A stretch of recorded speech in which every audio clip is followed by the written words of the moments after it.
les adelanté, hoy seguimos con el Evangelio según Mateo y vamos a ver el comienzo del capítulo 12, desde el versículo 1 hasta el 14. Leamos y luego vamos a orar. Mateo 12, del 1 hasta el 14. El título del sermón es Legalismo versus Fe. Dice así la palabra del Señor. En aquel tiempo iba Jesús por los sembrados en un día de reposo, y sus discípulos tuvieron hambre y comenzaron a arrancar espigas y a comer. Viéndolo los fariseos le dijeron, he aquí tus discípulos hacen lo que no es lícito hacer en el día de reposo. Pero él les dijo, ¿no habéis leído lo que hizo David cuando él y los que con él estaban tuvieron hambre? ¿Cómo entró en la casa de Dios y comió los panes de la proposición, que no les era lícito comer ni a él ni a los que con él estaban, sino solamente a los sacerdotes?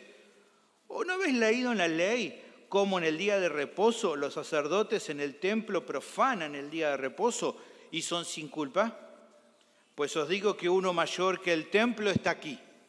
Y si supiese qué significa misericordia quiero y no sacrificio, no condenaríais a los inocentes, porque el Hijo del Hombre es Señor del día de reposo.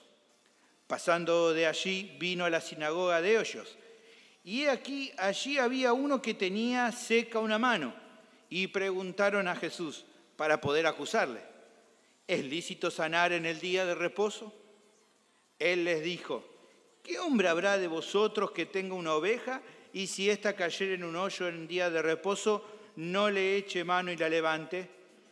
Pues, ¿cuánto más vale un hombre que una oveja? Por consiguiente, es lícito hacer el bien en los días de reposo. Entonces dijo a aquel hombre, extiende tu mano. Y él la extendió y le fue restaurada sana como la otra. Y salidos los fariseos tuvieron consejo contra Jesús para destruirle. Oremos. Bendito Señor, te agradecemos por toda esta preciosa reunión que estamos teniendo, todo lo que hasta aquí nos has dado. Ruego ahora, Señor, por el tiempo de la exposición bíblica, que me ayudes, Señor, a ser claro, sencillo, pueda predicar en el poder de tu Espíritu Santo y sea bendición para todos los que estamos aquí. Que puedas hablar a nuestros corazones en esta última reunión del año, así como los ha hecho durante todo este 2025. Obra en nuestras vidas en el nombre de Jesús. Amén. A medida que uno va entendiendo cómo funciona el mundo, uno va creciendo y uno va entendiendo también cómo funciona nuestro entorno, uno logra comprender que hay cosas en la vida que, por más que quieran, no pueden ir juntas. No sé, ya sea por cuestiones de buen gusto. Hace poco me tocó ver un desfile supuestamente de alta moda y unos hombres ahí andando, caminando muy andante con unas polleras largas, ¿no? Y yo digo, hay algo que ahí no va, ¿no? Uno dice, bueno, tal vez si sos escocés, te lo entiendo, ¿no? Pero acá en Argentina, ¿no? En la Ferrere no lo veo caminando con pollera. Nada que ver, ¿no? Ya sea por la incomodidad que puede generar en los demás, por ejemplo, a ver, todo bien con la música actual, pero ponerla a un alto volumen a las 2 de la mañana entre semana, no va, ¿no? Yo sé que muchos que escuchan estos artistas nuevos piensan, wow, a este cantante, ¿no? Esta cantante se le olvidó que era humana. Yo le diría a ustedes, se les olvidó que a la gente duerme porque al otro día tiene que trabajar, ¿no? También hay cosas que no van por los problemas que puede acarrear. No sé usted, pero a veces, más en esta época de verano, cuando era chico, era chico y comía mucho, ¿no? Y después quería ir a tirarme la pileta, mi mamá me decía, no, tenés que esperar un rato, porque no va a ir a tirarse a la pileta después de comer. Yo no sé si será algo de verdad, justo hoy no tenemos a la médica para preguntarle, pero bueno, era lo que a mí me decían y tenía que esperar un rato hasta que bajara la comida, supuestamente. O por más que uno desee, hay cosas que no se puede o no corresponde combinarlas, es como uno sabe tratar de mezclar el agua con el aceite. ¿Por qué menciono eso? Bueno, porque el pasaje de esta tarde, en este pasaje, vemos dos cuestiones en lo que nunca podrá haber armonía. No se trata, a diferencia de algunos ejemplos anteriores, de opiniones subjetivas. Es una realidad confirmada. Incluso no solo que no pueden armonizar, son antagónicas entre sí. ¿Cuáles son? Bueno, el legalismo y la fe verdadera. No tienen nada que ver lo uno con lo otro, aunque en apariencia al ojo de muchos puedan verse similares. Esta sección que vamos a ver hoy habla mucho acerca de cómo se identifica a un legalista. A veces hay gente que tiene dudas sobre esto, escucha sobre esto y pregunta, ¿no? ¿De qué se trata esto del legalismo? Bueno, digamos por un lado que de acuerdo a lo que estamos viendo en la enseñanza de Mateo, se trata de una alternativa humana a no responder al llamado de Cristo, ese llamado que vimos en el capítulo 11, versículo 28, venid a mí todos los que están trabajados y cargados y yo os haré descansar. Es tratar de relacionarse con Dios, pero por una vía distinta a la que Él mismo estableció, que es por medio de la fe en Jesús. En ocasiones, producto del desprecio a Cristo y a su enseñanza, eso deriva en la implementación de normas propias que la persona piensa que al practicarlas de algún modo propicia el agrado de Dios. El foco en general de muchos legalistas es la convicción interna de que no son tan malos, en verdad, que algo bueno hay en ellos. En algunos, el amor por Dios, en algunos legalistas digo, el amor por Dios se reemplaza por el amor a sí mismo y por ende el llamado de Jesús de cargar la cruz no se acepta. Eso es lo que provoca que un legalista busque el bien propio por sobre cualquier otra cosa y por esto de morir a un mismo no le va, no entra en la manera de pensar de un legalista. Luego de ir presentando los fundamentos del reino de los cielos y demostrar algunos aspectos de la doctrina errada de los escribas y fariseos, el apóstol profundiza en este capítulo 12 en un resultado esperable, un choque de reinos, la confrontación entre dos corrientes, como dice el título, legalismo versus fe. De un lado, la senda de la fe cristiana, llamada por Jesús la puerta estrecha, ¿se acuerda? Y el camino angosto, allí en Mateo capítulo 7, versículo 14. Del otro lado, un bando antagonista representado por la hipocresía religiosa y el legalismo de los fariseos. La puerta ancha y el camino espacioso que Cristo también mencionó allí en Mateo capítulo 7, versículo 13. No habría acuerdo entre estos dos, así como la luz no tiene nada que ver con las tinieblas. Incluso, tal como vamos a ver al final del texto que hemos leído, se llegó a un punto donde estos legalistas empezaron a tramar una forma de destruir a Cristo, el Mesías que supuestamente ellos mismos decían que ansiosamente esperaban. Tremendo eso, ¿no? Supuestamente, públicamente, ansiosamente esperaban el Mesías y acá estaban pensando en destruir al Mesías. Creo que el testimonio de Mateo es una enseñanza más que interesante para su audiencia original, así como para nosotros. Es una advertencia de guardarnos de esta senda destructiva del legalismo en nuestro anhelo justamente de abrazar hasta el final la senda del discipulado cristiano verdadero, como estamos viendo en todo el Evangelio según Mateo. Por eso es que te animo a seguirme con atención. El tema del sermón es el siguiente: los legalistas antagonizan con la fe verdadera. Este es el tema. Los legalistas antagonizan con la fe verdadera. ¿De qué manera? El texto presenta dos maneras. Primero, los legalistas no se someten a Cristo, sino a sus propias reglas. Y segundo, los legalistas no priorizan a los demás, sino a sí mismos. ¿Está bien? ¿Me siguen bien? Pasó un poquito el calor, ya veo menos abanico, un poquito menos.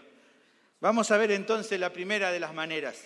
Dijimos que la primera manera es que los legalistas no se someten a Cristo, sino a sus propias reglas, versículo 1 hasta el 8. El pasaje arranca con el relato de una nueva interacción de Jesús y sus discípulos con los fariseos. Ya hemos visto varias, acá hay una nueva. Dice, en aquel tiempo iba Jesús, lea conmigo ahí, iba Jesús por los sembrados en un día de reposo y sus discípulos tuvieron hambre y comenzaron a arrancar espigas y a comer.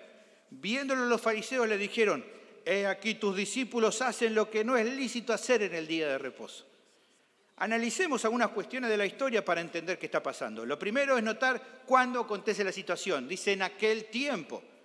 Esto nos indica que fue un evento que transcurrió en aquellos días en los cuales, como estamos viendo, Jesús ministraba en Capernaum y en la región. Si bien no se menciona en sí la ocasión, fue a continuación de emitir las palabras del capítulo anterior. No se sabe bien si fue justo después de eso. Es claro sí que Mateo lo presenta ligado a esto, y por lo tanto hay como una conexión de la cual más adelante vamos a hablar un poco más. Por otra parte, si bien no hay un tiempo exacto en cuanto a la continuidad de los eventos, ya sabemos, y yo se lo he explicado varias veces, que el apóstol no se enfoca en contar todo bien cronológicamente, sino va comentando relatos que le sirven para los propósitos por los cuales escribe. Sí podemos notar en este caso el momento en el que ocurre. Es en un día de reposo. Es en un día de reposo. Vemos muchas veces mencionar la palabra día de reposo porque es central en esta parte. De acuerdo a la norma de la ley mosaica, el último día de la semana, el sábado, de acuerdo a los judíos debían reposar de sus obras cotidianas para enfocarse en el descanso, la adoración a Dios y el estudio de las Escrituras. Así figura entre los 10 mandamientos, en Éxodo capítulo 20, versículo 8 en adelante.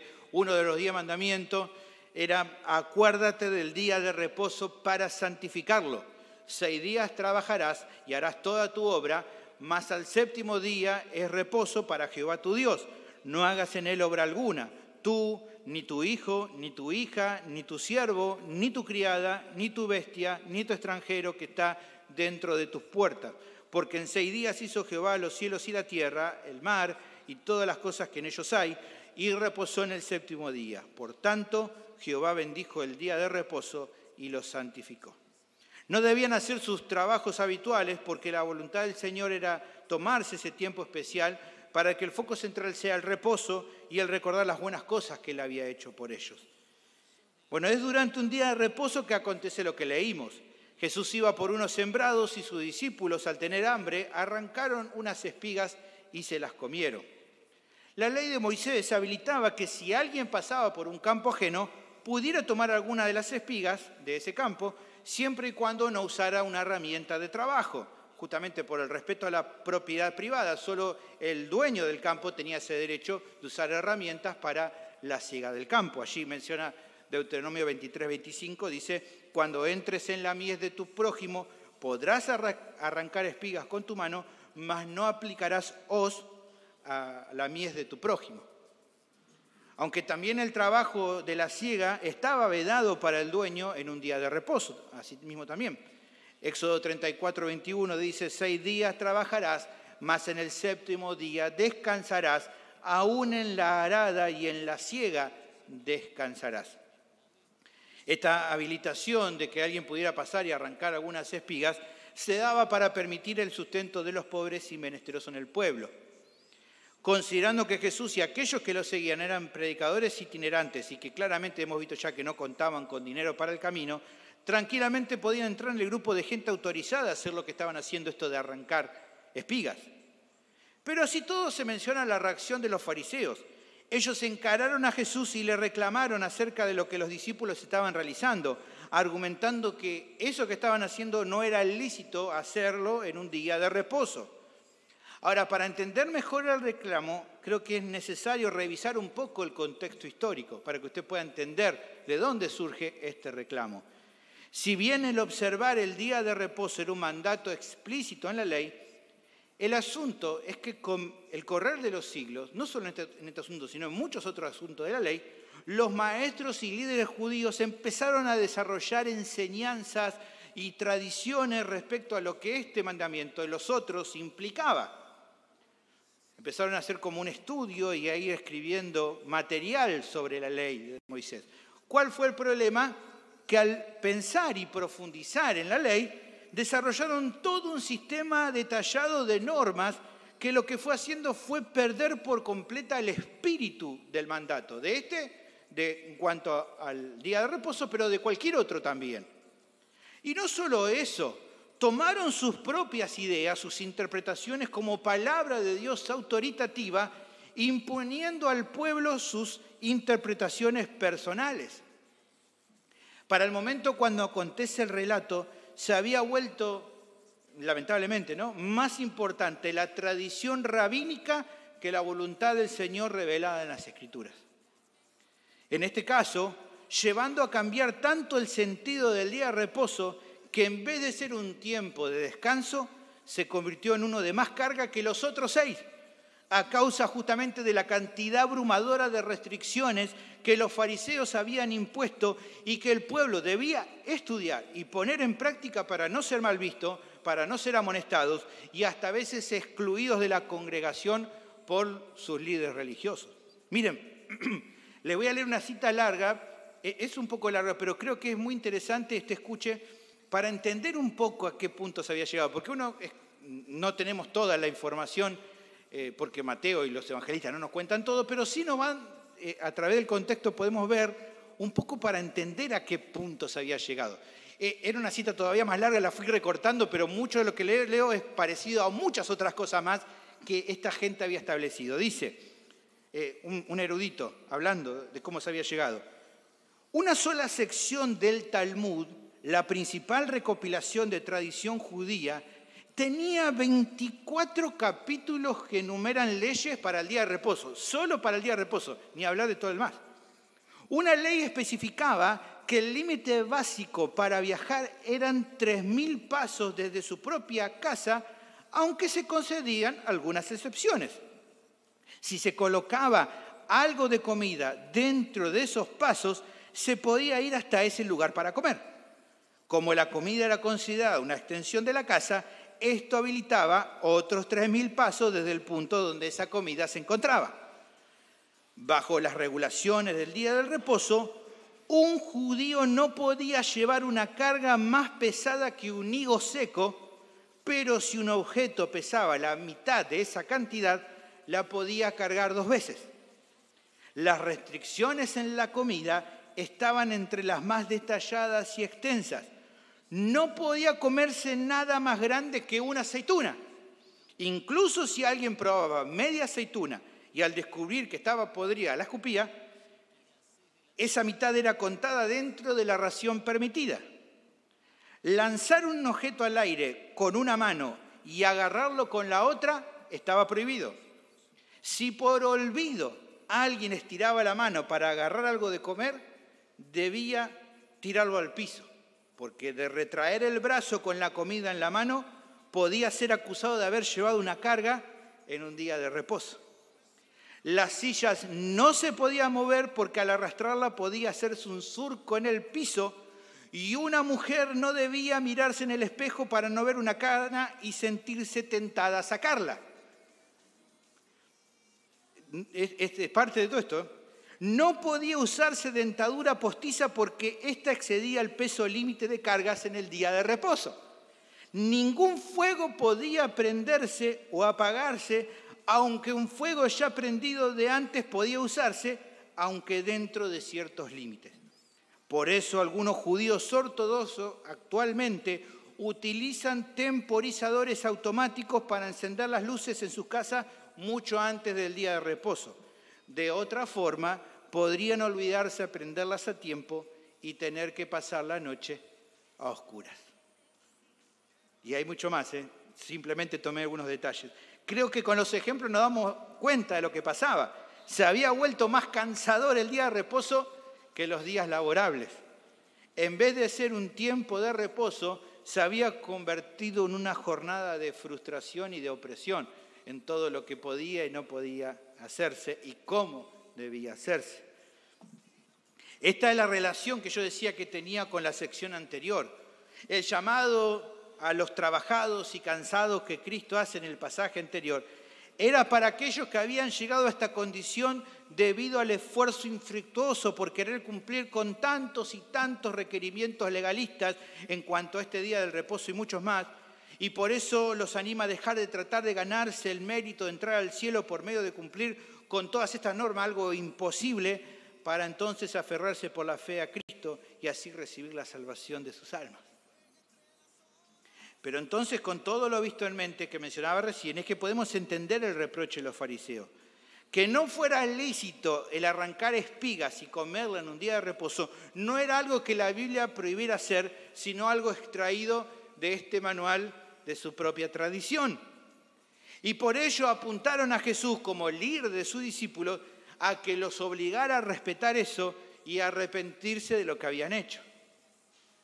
Ante esta situación, Jesús responde pero no del modo que los fariseos esperaban. Versículo 3, lea conmigo, dice, pero él les dijo, ¿no habéis leído lo que hizo David cuando él y los que con él tuvieron hambre? ¿Cómo entró en la casa de Dios y comió los panes de la proposición, que no le era lícito comer ni a él ni a los que con él estaban, sino solamente a los sacerdotes? ¿O no habéis leído en la ley cómo en el día de reposo los sacerdotes en el templo profanan el día de reposo y son sin culpa? Pues os digo que uno mayor que el templo está aquí. Y si supieses qué significa misericordia quiero y no sacrificio, no condenaría a los inocentes, porque el Hijo del Hombre es Señor del día del reposo. ¿De qué se trata la respuesta de Cristo? Bueno, si revisamos bien, vamos a ver que brinda al menos 3 conceptos normativos para refutar las palabras de los fariseos. Esto de que le decía cada rato, no habéis leído, le está diciendo, ustedes sí que lo leyeron, pero se están haciendo los tontos, porque ustedes entienden cómo funciona la ley. El problema de ellos no era un problema intelectual, sino moral. Tenemos que entenderlo cuando leemos. El primero de los conceptos normativos que Jesús presenta, podríamos identificarlo del siguiente modo, por así decirlo. La necesidad verdadera está por sobre las regulaciones. La referencia que da Jesús es de una historia del Antiguo Testamento, allí en 1 Samuel 21, del 1 al 6, en 1 Samuel 21, 1 al 6, cuando David y sus criados llegaron al tabernáculo en Nob y estaban con hambre. Al presentarse ante el sacerdote Ahimelech, les ruega por algo de alimento. Ahimelech le indica que lo único comestible en aquel lugar eran los panes de la proposición, un alimento solo autorizado para ser consumido por aquellos que ministraban en el altar, tal como se indica en Levítico capítulo 24, versículos 5 al 9. Pero, aunque eso estaba expuesto explícitamente en la ley, la decisión del sumo sacerdote fue tomada como sabia, le dio de comer el pan. ¿Cómo iba a dejar de fallecer de hambre estos hombres, incluido el mismo David? Por lo que vemos, Dios no se desagradó, no castigó ni a Ahimelech ni a David por lo que hicieron. Jesús usó esa historia como un primer argumento claro. Los fariseos conocían perfectamente esta historia. Sabían que en caso de necesidad real, Dios no había impuesto que se cumpliera a rajatabla alguna regulación ceremonial, sino que en su bondad había permitido el acceso a ayudar al menesteroso. La pregunta es, ¿cuánto más este principio era válido si lo que se querían poner era una mera tradición humana? Si ante una regulación bíblica había una ayuda por atender y se atiende y Dios lo concede, ¿cuánto más si se trataba de una mera tradición? La segunda argumentación de Jesús la podríamos definir. Dijimos ya la primera, la segunda podríamos definirla como la norma de excepción. Si bien había preceptos mandatorios en la ley de Moisés, se sabía que había ciertas excepciones a esas regulaciones. Por ejemplo, y Jesús lo menciona, en cuanto a la actividad de los sacerdotes en el tabernáculo en un día de reposo. Los judíos en general no tenían que trabajar el sábado, pero existía, por ejemplo, una razonable excepcionalidad en cuanto a la labor sacerdotal. Ellos no eran acusados de romper el sábado por estar trabajando durante ese día en el templo. Porque de otro modo, ¿cómo iban a llevar o cómo se iba a llevar a cabo la tarea dentro del tabernáculo? Si nadie podía trabajar, entonces los sacerdotes no podían. ¿Quién se iba a encargar de trabajar en el tabernáculo el día sábado? Entonces ellos no estaban rompiendo la norma, por lo tanto había excepciones. Del mismo modo, si bien labores como trabajar en un campo estaban restringidos, eso no quería decir que toda otra actividad también lo estuviera, como era en este caso el arrancar algunas espigas para comer. Era una excepción. Finalmente, Jesús está argumentando, la tercera respuesta al reclamo de los fariseos creo que fue la más dura de todas. Podríamos identificarla como la norma de la soberanía. Recién Jesús había mencionado a David y a los sacerdotes como ejemplo de casos donde la ley no debía estar por sobre la situación específica donde parecía que se rompía la normativa sabática. Pero Jesús ahora lo lleva más alto.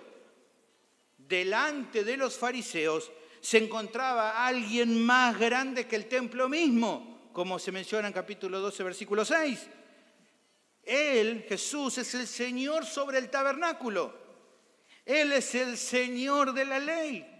O incluso, como dice también el texto, es el Señor del día de reposo, como dice el versículo 8. De ningún modo Él, como Señor del día de reposo, iba a quebrantar la verdadera normativa del sábado. Pero además, el reproche que le hacen a Él por lo que sus discípulos estaban haciendo bajo su consentimiento era completamente absurdo, irrelevante. Mucho más que si Ahimelech hubiera dejado sin comer a David, al ungido de Dios, y lo hubiera dejado morir de hambre.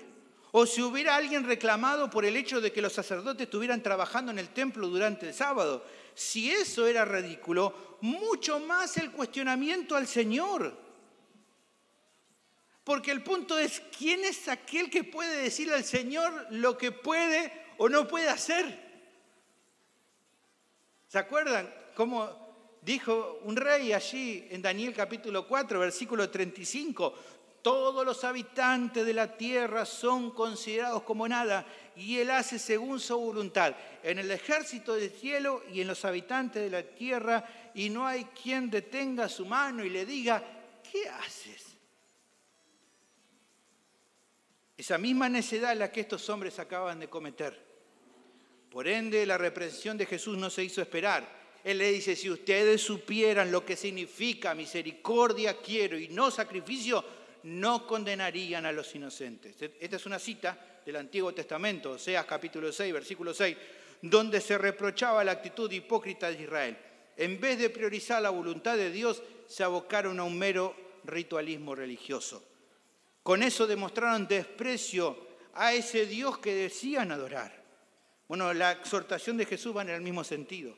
Con todas sus exigencias inventadas, los fariseos hacían que gente inocente que no había quebrantado la ley de Dios fuera encontrado culpable a consecuencia de su legalismo. Una actitud vergonzosa. Y más por el hecho de que enseñaran al pueblo que algo como esto que ellos prohibían era la voluntad del Señor, por así decirlo, y así amenazaran a la gente cuando el Señor nada tenía que ver con el asunto, sino que era una inventiva, alocada, producto de sus propios corazones llenos de orgullo. Podemos ver entonces que era tanto lo que se habían alejado de la verdad estos hombres, que fueron capaces de rebelarse en una disputa por la normativa de un día de reposo contra el Señor del día de reposo. ¿Se dan cuenta? Era como que Jesús le estaba diciendo, ustedes van a decirle cómo son las cosas en un sábado a aquel que instituyó el sábado. Una locura, ¿no? Te pones a pensar, ¿qué les pasó a estos muchachos? Tan cegados estaban que entendieron todos mal. Dios había dado el día de reposo para bendecir al hombre y no para que el hombre viva para cumplirlo de acuerdo a estos exagerados estándares legalistas que estos hombres crearon. Por eso, aunque aquí no lo menciona Mateo, en el Evangelio según Marcos, el relato paralelo de este, menciona otro argumento más. Dice, también les dijo, el día de reposo fue hecho por causa del hombre y no el hombre por causa del día de reposo. Los fariseos estaban completamente fuera de lugar con sus reproches. Pero también, en un sentido, esto dejaba expuesto una realidad clara. Su supuesta actitud puntillosa en cuanto a los mandamientos de Dios no era más que una pantalla, que un disfraz de piedad, que una exageración hipócrita y ridícula. En su afán legalista por hacer que se respeten sus ideas personales, estaban dispuestos a enfrentar al mismísimo Mesías que estaba delante de ellos, queriendo explicarle cómo debía explicarse o cómo debía aplicarse la ley a aquel a quien dio la ley. Y dando con esto una imagen errada de lo que es verdaderamente creer y obedecer al Señor. Los legalistas antagonizan con la fe verdadera. ¿De qué manera? La primera manera que el texto presenta es que los legalistas no se someten a Cristo, sino a sus propias reglas. Si bien dicen adorar a Dios, no lo hacen de verdad. Si bien en los papeles aseguran respetar los mandamientos divinos, en la práctica se demuestra que no es así. Solo tienen devoción por aquellas normas que ellos mismos crean. Incluso algunas arrancando desde un principio bíblico, pero luego torciéndolas y acomodándolas a su propio deseo legalista, tratando de imponer una carga sobre los demás que Dios no dispuso y un desprecio por la enseñanza que Cristo sí estableció que hay que obedecer. Esto es clave en legalista, el meterle ficha a lo que a él le parece que es ley de Dios y aquello que realmente ley de Dios ni cabida, ni importancia le da. Por eso los legalistas antagonizan con la fe verdadera, porque no tienen sintonía con aquello que identifica a un discípulo de Cristo. Un creyente verdadero no pone sus propias ideas, gustos o estándares personales por encima de la enseñanza de Dios revelada en las Escrituras, y mucho menos se las impone a los demás, porque eso es propio de alguien legalista, no de un discípulo de Cristo. Pienso que los conceptos de esta sección eran algo que los oyentes del apóstol debían atender con sumo cuidado. Él se lo revela como parte de la necesidad de entender lo que es un verdadero discípulo. Si bien estos oyentes no eran como los fariseos, sí podía existir la tendencia dentro de ellos mismos de seguir ciertos lineamientos, ciertas interpretaciones de la enseñanza bíblica y poner en eso mayor relevancia que lo que Cristo enseñó. Porque déjame decirte que hay una realidad. A causa del pecado remanente, los creyentes todavía batallan con el pequeño fariseo que llevan dentro suyo. La iglesia cristiana por años ha tenido que tratar con estos asuntos. Fíjense, ya en el primer siglo, incluso con la enseñanza apostólica ahí presente, justamente los apóstoles tuvieron que refutar las malas ideas que surgían, teniendo que corregir dogmas cerrados que querían imponerse en la iglesia y que no tenían nada que ver con la enseñanza de Cristo. Solo unos años pasaron y ya ha empezado el problema con el legalismo. Fíjense, por ejemplo, no vamos a leer el texto completo, pero allí en Hechos capítulo 15, versículo 1, dice: entonces algunos que venían de Judea enseñaban a los hermanos: si no os circuncidáis conforme al rito de Moisés, no podéis ser salvos. Como Pablo y Bernabé tuvieron una discusión y contienda no pequeña, esto de no pequeña es no pequeña, bastante grande, con ellos, se dispuso que subiesen Pablo y Bernabé a Jerusalén y algunos otros de ellos a los apóstoles y a los ancianos para tratar esta cuestión. Y tuvieron que tratar porque allí se quería meter legalismo. Lo triste, hermanos, es que los siglos han pasado y el riesgo permanece latente, incluso hasta este tiempo. Mire, simplemente yo se lo cuento en mi caso, no tengo problema contarlo porque me ha pasado. Yo provengo de una iglesia pentecostal donde se prohibían muchas cosas que no tenían ningún sustento bíblico. Mientras que mandamientos bíblicos que eran claros se obviaban o no se le prestaba la debida atención. Uno puede preguntarse, pero Sergio, ¿era por ignorancia? ¿Era por desconocimiento? Bueno, en algunos casos puede ser que sí, pero en muchos tenía que ver con un mero legalismo, una inclinación a poner en más valor y a ser más leales a mandatos de hombres o incluso de mujeres que a Cristo mismo. Quizás a otros que me escuchan también les pasó, dice, sí, a mí también, es probable que así sea. Pero, déjame decirte, hay que ser claros. Esta tendencia no es solo propiedad y producto de los contextos carismáticos. No solamente pasa ahí. Es un mal que también uno conoce o ha conocido en otros ámbitos evangélicos. Porque déjame decirte que donde quiera que haya gente tratando de buscar de Dios, siempre va a aparecer gente que no sea piadosa de verdad sino legalista. Siempre, siempre. Así como la parábola del trigo y la cizaña, crecen juntos, parecidos, pero no son iguales. En los últimos años me he cruzado con pastores, entre comillas, que supuestamente predican de la gracia, pero que no mostraban gracia hacia quienes pastoreaban, sino una acumulación de requerimientos inventados que no tenían respaldo bíblico. A veces, incluso bajo el supuesto amparo de una teología histórica que no es tal, pero usándola no para dar guía útil a los demás, sino para imponerle cargas o mandatos que a ellos les gustan, pero que no tienen un sustento pleno en la Biblia. Y uno lo ve y lo sigue viendo y lo va a seguir viendo, porque esto es algo que siempre está ahí presente. La pregunta que uno se puede hacer es: ¿por qué esto es así? ¿Por qué sigue aconteciendo esto y seguirá aconteciendo?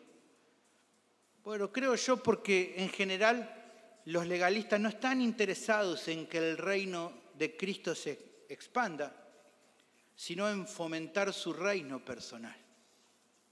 Ese es el asunto. Hay mucha gente queriendo expandir su reino. Tengan cuidado, hermanos. Esto es algo con lo que cualquiera de nosotros podemos tropezar. ¿Te gustan ciertas costumbres o tradiciones religiosas o cuestiones de cómo vivir a diario? Está muy bien, está perfecto. Pero si no encontrás el respaldo de las Escrituras, no presiones ni obligues a los demás a que las respeten. Porque puede ser que detrás de eso lo que esté pasando es que le está dando espacio en tu corazón al legalismo. Y ya sabés lo que Cristo opina de eso. La siguiente manera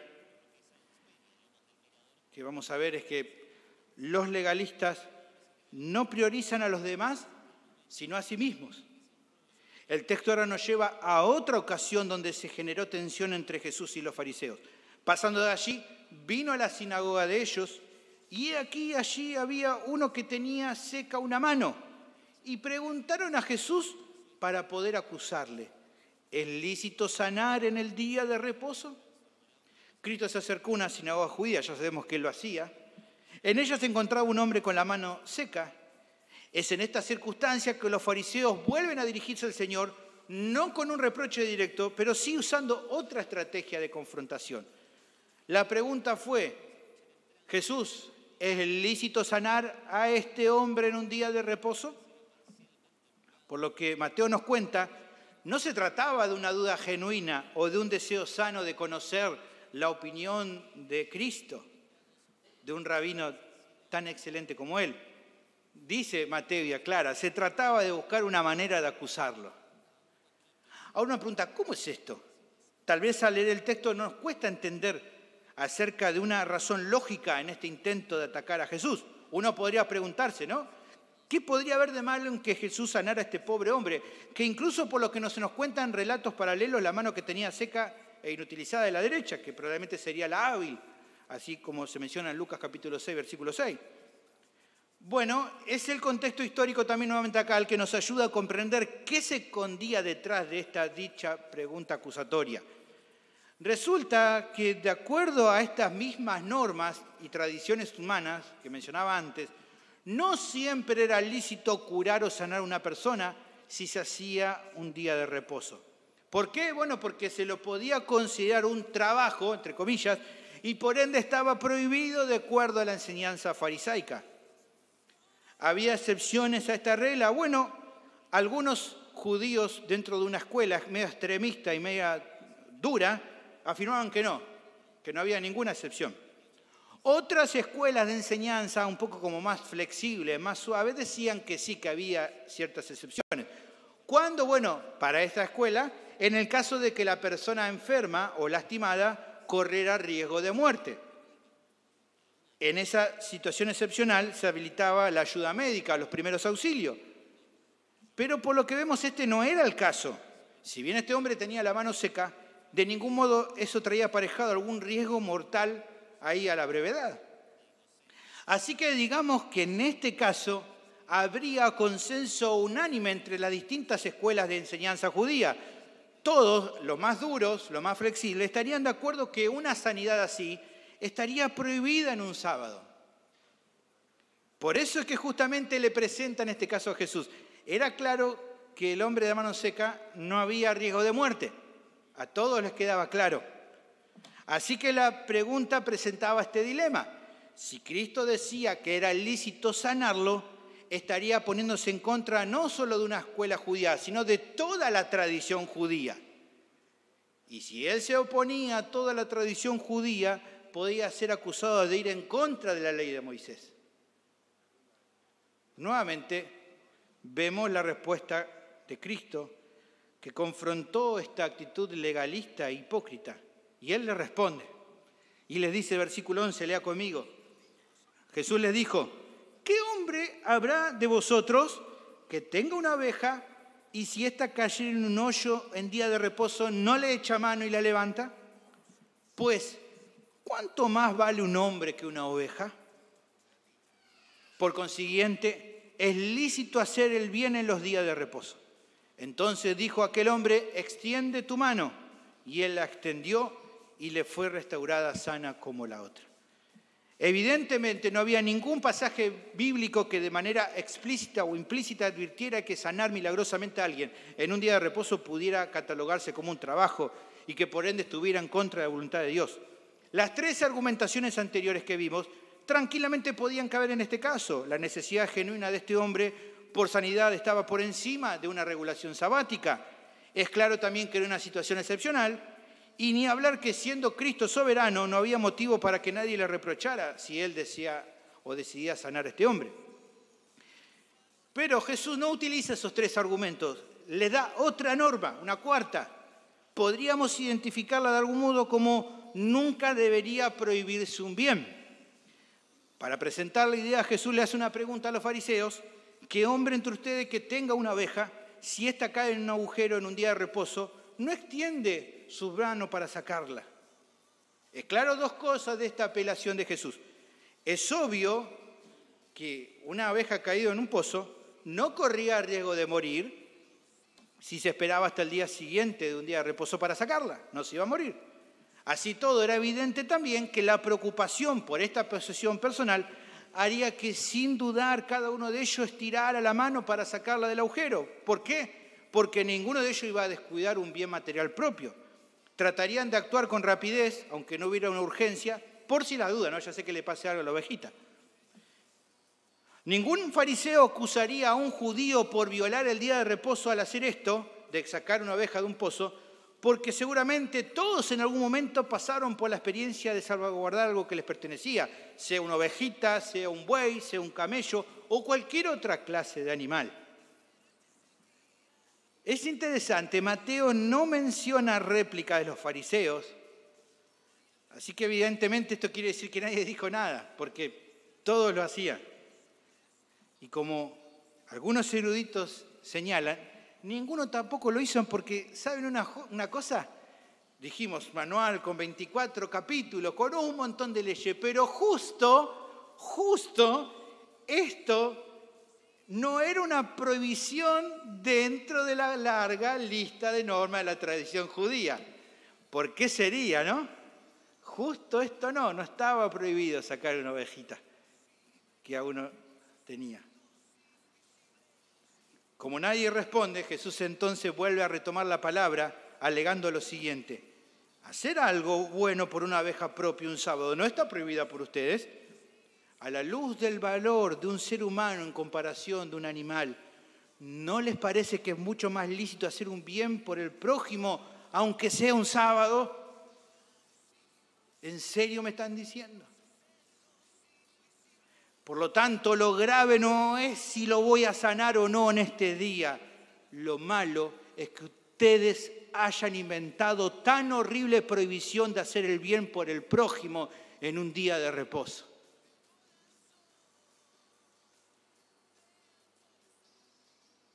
Yo no tengo nada que responderle, son ustedes los que tienen que cambiar, le estaba diciendo. Los legalistas antagonizan con la fe verdadera. ¿De qué manera? La segunda manera que el texto presenta es que los legalistas no priorizan a los demás, sino a sí mismos. En virtud de estas palabras de Jesús, es que entonces llamó al hombre enfermo y en aquel mismo momento produjo una sanidad milagrosa, restaurando su mano por completo. Cristo dejó en claro que no iba a transigir aquellas nociones de los fariseos que estuvieran erradas, incluso aunque entre ellos hubiera un consenso pleno acerca del asunto. Él vino a enseñar y a vivir la verdad, y no iba a estar dispuesto a acomodar su discurso con tal de caerle bien a las tradiciones farisaicas de estos legalistas. La refutación de Jesús dejó a los fariseos sin argumentos para acusarlo. Querían acusarlo, no pudieron. Ninguno de ellos podía negar la contradicción obvia que había en mostrar cuidado por una oveja propia y no mostrar bondad y misericordia mayor por un hombre enfermo. Pero, aunque nadie dijo nada, tampoco mostraron humildad en reconocer que Cristo estaba en lo cierto. Vemos acá, no vemos ni uno que haya dicho, es verdad, Jesús. Hemos sido demasiado puntillosos y extremistas con algunas cosas y no tanto con aquellas porque nos convenía más. Nada de eso hicieron, ninguno. El texto finaliza con cuál fue la reacción de los fariseos. Y salidos los fariseos, tuvieron consejo contra Jesús para destruirle. Mateo testificó que la actitud de los fariseos fue continuar tramando y buscar consejo en contra de Jesús. Su idea era clara. ¿Cuál era? Destruirlo, arruinarlo, acabar por completo con el ministerio de Jesús y con su enseñanza. ¿Por qué?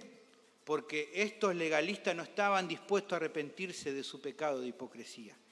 Y como no querían abandonar las tinieblas, se opusieron a la luz que Cristo transmitía. Esto va a seguir siendo una constante del relato del apóstol. Las tensiones entre Jesús y los fariseos seguirían existiendo porque nunca habría paz entre aquel que ofrecía el único camino de salvación, que era la fe en él, y quienes trataban en su orgullo de llegar al cielo por sus propios méritos. Y lamentablemente aquellos que rechazan a Jesús, rechazan el reino de los cielos. No tienen arte ni parte con Dios y por ende son antagonistas a la fe verdadera. Esto es lo que mostraron los fariseos al parecerle más preponderante, respetar su tradición y quedar así delante de las personas como los más santos del pueblo, que el mostrar benevolencia por un hombre que en ese día podía recibir la asistencia divina. Pero esto, hermanos, no debería extrañar a nadie. No debería asombrarnos que pasara esto que pasó en ese momento. No debería decir, qué loco, qué tremendo que eran estos legalistas. No debe extrañar a nadie, hermano, porque esta es una característica habitual de los legalistas.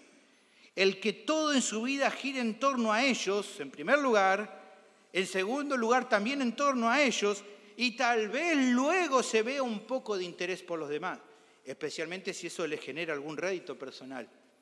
Jesús ilustró un poco el corazón del legalista allí cuando en Mateo capítulo 6, versículo 2 dijo, «Cuando pues des limosna, no hagas tocar trompeta delante de ti, como hacen los hipócritas en las sinagogas y en las calles, para ser alabados por los hombres. De cierto os digo que ya tienen su recompensa». Lo más importante, la recompensa que estos hipócritas reciben, es sentirse bien con ellos, colmar la medida de su egoísmo, o velando sobre todo por aquellos que les genere mayor satisfacción interior. Por eso, la balanza de sus prioridades en general se inclina hacia los deseos de su corazón egoísta. Nada que ver con el ejemplo y la enseñanza de Cristo.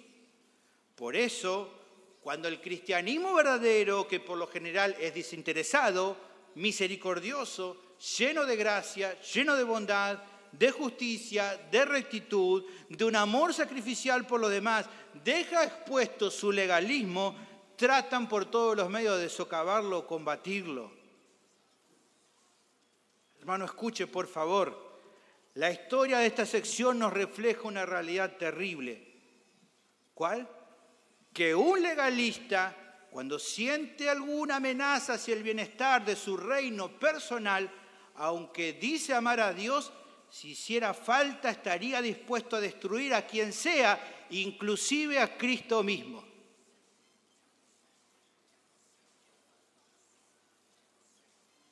Si hace falta, no le va a temblar el pulso por destruir a Cristo. ¿Por qué? Porque centralmente el tesoro de su vida es Él mismo. Esta sección deja en claro el antagonismo evidente entre el legalismo y la fe verdadera. Un cristiano genuino demuestra en su vida que sobre todas las cosas sigue a Cristo, porque Él es su bien más precioso. Por eso se somete a Cristo con todo su ser. Pero además, la fe genuina en Él se refleja en priorizar a los demás antes que a sí mismo, como dice el apóstol Juan en su primera carta, donde dice allí en 1 de Juan 3, 16 al 18, en esto hemos conocido el amor, en que Él puso su vida por nosotros, también nosotros debemos poner nuestras vidas por los hermanos. Pero el que viene de este mundo y ve a su hermano tener necesidad y cierra contra él su corazón.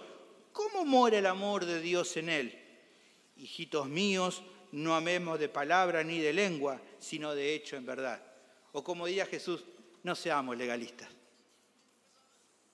En un sentido, podemos notar que en estas dos porciones nos encontramos con un principio fundamental en la enseñanza de Jesús. Quienes lo siguen, quienes son herederos de su reino, quienes son sus discípulos, entienden que los dos grandes mandamientos que resumen la ley de Cristo son amar a Dios con todo el corazón y por lo tanto se someten a su voluntad, y amar al prójimo como a uno mismo, poniendo a los demás como prioridad. Allí un día, vamos a ver más adelante, alguien le preguntó nuevamente para tentarle a Jesús en Mateo 22, Maestro, ¿cuál es el grande mandamiento de la ley? Jesús le dijo, amarás al Señor tu Dios con todo tu corazón y con toda tu alma y con toda tu mente. Este es el primero y grande mandamiento. Y el segundo es semejante. Amarás a tu prójimo como a ti mismo. De estos dos mandamientos depende toda la ley y los profetas. Miren, esta es la esencia del discipulado cristiano y por ende de la fe verdadera. Algo que claramente en los dos relatos está unido y no vemos. No hay amor por Dios supremo, no hay amor por los demás, sino por uno mismo. Esto es algo que los legalistas religiosos nunca van a aceptar y por ello antagonizan con el cristianismo auténtico. Pero si reflexionamos un poco, creo que es una buena advertencia del apóstol, tanto para su audiencia original como para nosotros, nuevamente. Dentro de este pequeño fariseo, como le digo yo, que todavía cargamos, debemos luchar por no priorizar lo propio antes que el bien de los otros. No es extraño que a veces sintamos esta tensión a causa del pecado remanente en nuestras vidas.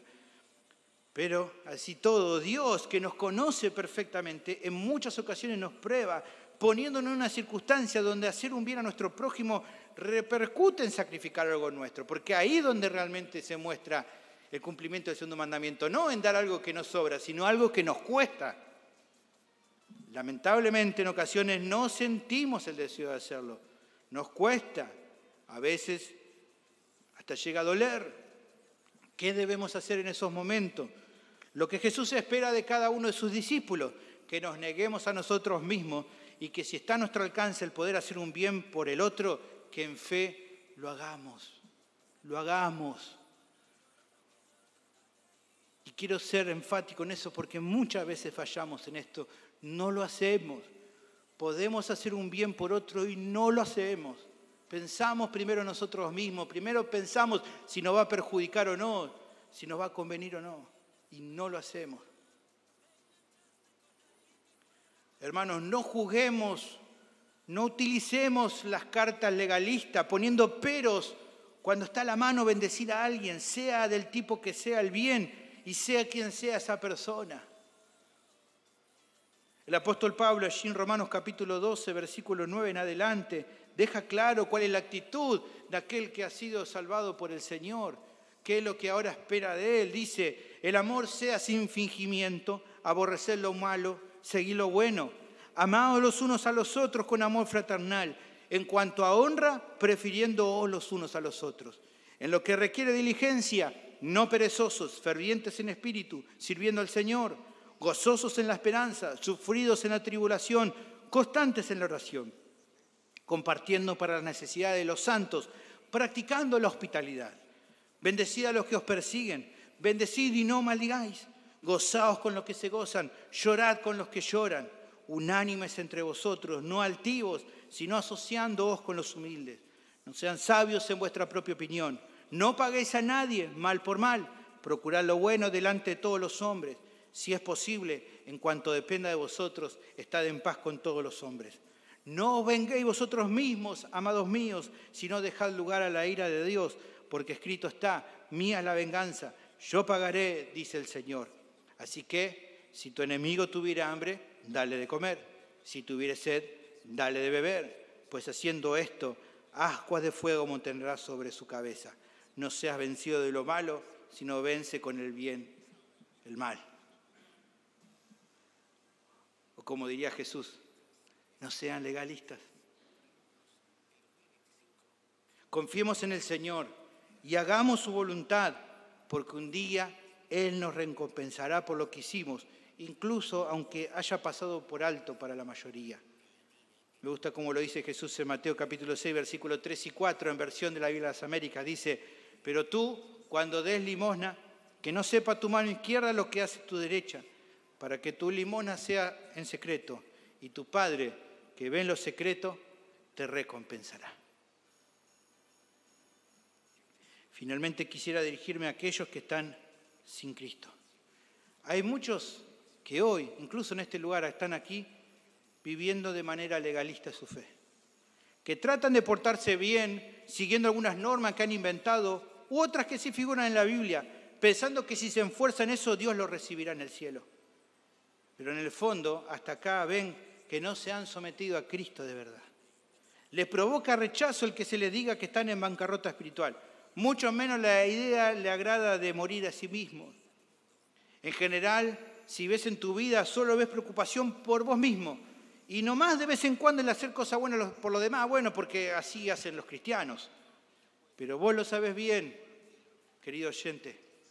En tu corazón, tu única preocupación hasta acá ha sido por vos mismo y por vivir de acuerdo a como vos te agrada.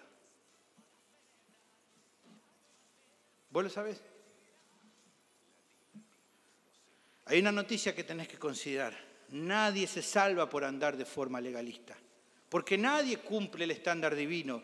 Dios requiere una justicia perfecta y nadie la alcanza por sí mismo.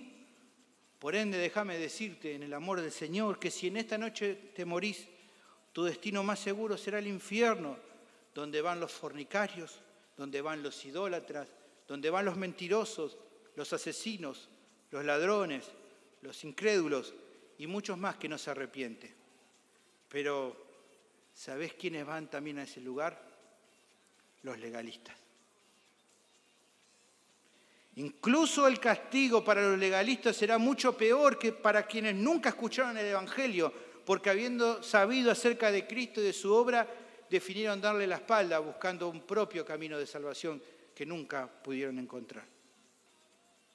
Pero querido amigo, amiga, eso hoy puede cambiar. La buena noticia es que Jesús vino a este mundo para salvar a pecadores. ¿A qué tipo de pecadores? A fornicarios, a idólatras, a asesinos, a ladrones, mentirosos, etcétera, etcétera. Pero también a legalistas, como vos y como yo. Él murió en la cruz, resucitó al tercer día, pronto volverá. Y en esta tarde te llama a que abandones tu rebeldía, a que reconozcas tu bancarrota espiritual, a que te arrepientas de todos tus pecados y que confíes en Él de todo corazón. Si así lo haces, hoy mismo podrás recibir el perdón de Dios y la vida eterna. Solo me queda preguntarte, ¿qué harás, querido oyente? Vení a Cristo, no lo pospongas más. Oremos.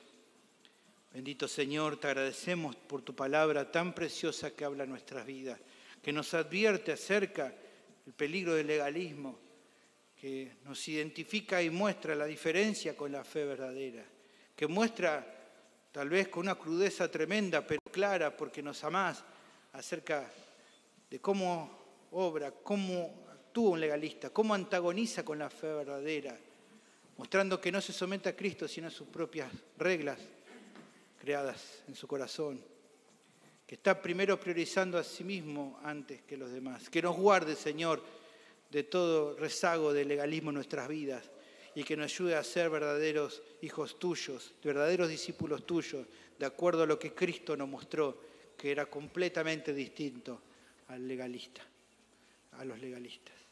Señor, guardanos de eso, y si alguien en este momento está en este lugar, que ha vivido una vida legalista hasta acá, creyendo que así se puede salvar, y hoy se ha dado cuenta y ha entendido que su legalismo no lo va a salvar, que hoy venga Cristo en arrepentimiento y fe, que hoy sea el día de su salvación.